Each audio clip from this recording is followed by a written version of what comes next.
Hi, how are you? Hi, good. I'm Woodwards-Davila. Nice to meet you, Doris. Nice to meet you. Tell me what you would like to be called. Tiffany. Tiffany, thank you for coming in today.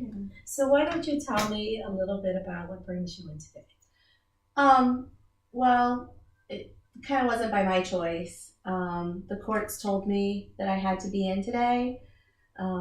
So that's why I'm here. If it was up to me, I probably wouldn't be. So the courts were feeling like they wanted you to come to counseling? Yeah. Okay. There's, I have a daughter. She's 12. Okay, what's her name? Her name's Kaylee. Okay. And there's been a lot of stuff with her dad and and I guess I sometimes don't make the best choices when he's gone, and they were concerned about the effect that was having on Kaylee, so they thought that I should come talk to someone. Well, I do have to tell you that I think it's great that even though you're saying you wouldn't be here, you're coming because the courts asked you to, and it sounds like you're coming because you want to do this for your daughter, and I think that's really commendable. Thank you. I didn't expect to hear that from you. My past experience in counseling was pretty bad, so I really didn't expect you to say anything like that. So that makes this feel kind of different already. Yeah, I would do anything for her. So tell me what you would like to get out of being here today when it comes to you and your relationship with Kaylee.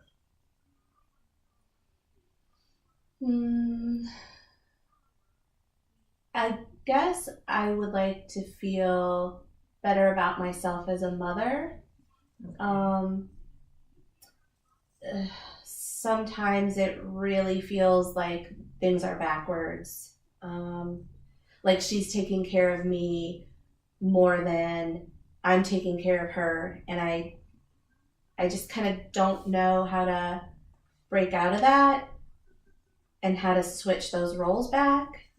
But I know that I have to if I want to have her, because now that the courts and everyone's involved, I know I need to. So maybe that. It sounds like you want to do that for your daughter. Definitely.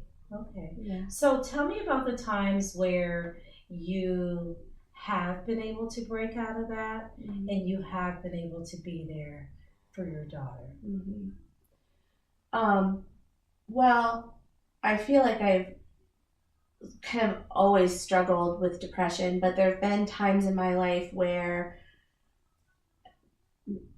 I don't know, maybe I was feeling a little better and I was just able to look at her and just tell myself, she needs me. Like, I am the most important person to her and she needs me to take care of her. And I just kind of, I don't know, suck it up and do it. And I, get her up for school and make her breakfast and take her to the bus and, So there are times where you can look at Kaylee and how much she needs you and how important you are to her, and you push past that depression in order to be there for her. Yeah. That's great. That's amazing.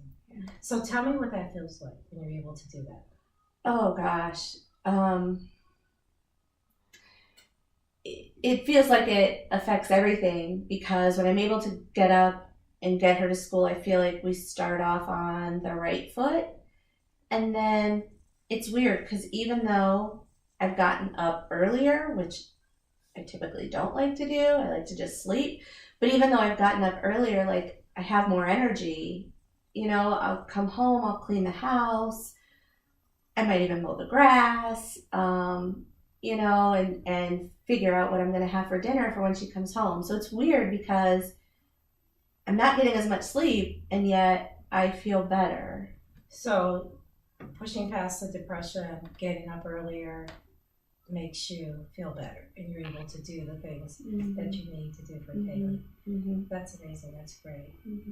So tell me, on a scale of, let's say, 0, meaning you have no confidence whatsoever, and 10, you're very confident. How confident are you that you have a desire to push past the depression and be there for Kaylee?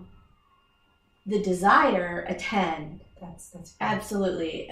Ability is where I worry, but absolutely desire 10. I want to be the best mom I can for her. So having the desire be a 10, that speaks volumes about how much you love your daughter and how motivated you are to push past that depression and be there for her. I didn't really think about it like that, but yeah, I guess that is true. And let me ask you another question. I have lots of questions. Sure. So tell me, this is a bit of a strange question that I sometimes ask people, but let's say that tonight when you went to bed, while you were sleeping, a miracle happened. So you wake up tomorrow morning and this miracle has happened in your life. Tell me, what would be one of the first things that you would notice that would tell you that the miracle's happened? I would be awake before she left for school. Okay. That's probably the first thing that I would notice, instead of waking up to the sound of the door closing. That's really hard, because then I start the day and it just feels like a failure, like another day that I missed, her going off to school. So that's probably the first thing, is I would wake up and know that I needed to go wake her up, that she needed me to do that. Okay. And what would be the next thing? The next thing would be going to the kitchen and making her some scrambled eggs. It's her favorite breakfast, with some cheese in there. So that would be the next thing, is that I wouldn't even ask her what she wanted, because I know what her favorite is. And it would be different from those days where I wake up maybe 5 minutes before she rushes out the door and just put a waffle in the toaster. But I would, go and just make eggs, and then she would come out of her room and be like, "Mom, do I smell eggs?" And I would know it's going to be a good day. So in the morning, you would wake up before Kaylee ever even got up, and you would be doing those mom things like making her favorite breakfast without her even having to ask, and see her off to school. Tell me what your day would be like while she's in school. Well, I would I would probably see what was needed around the house, maybe some laundry. That seems never ending. Okay. If I needed to go to the grocery store, figuring out what I wanted to make for dinner and making sure we had all the stuff for it. Just like that kind of thing. Okay. And then school's out. What would that be like? I would meet her at the bus stop. Okay. With a snack, because she's always hungry when she gets home from school. And I used to do that. I used to, take her a granola bar, and then we'd walk home from the bus stop together. Okay. And those were really good days, because she wouldn't be in front of a screen yet, so she wouldn't be on her phone or any of that, and she would actually talk to me about her day while she's eating her granola bar. So that would be the thing that would happen next. And tell me what that would feel like for you to get up in the morning. You make your daughter breakfast. Without her, you get up before she gets up. You make her breakfast and her favorite breakfast, and then you see her off to school.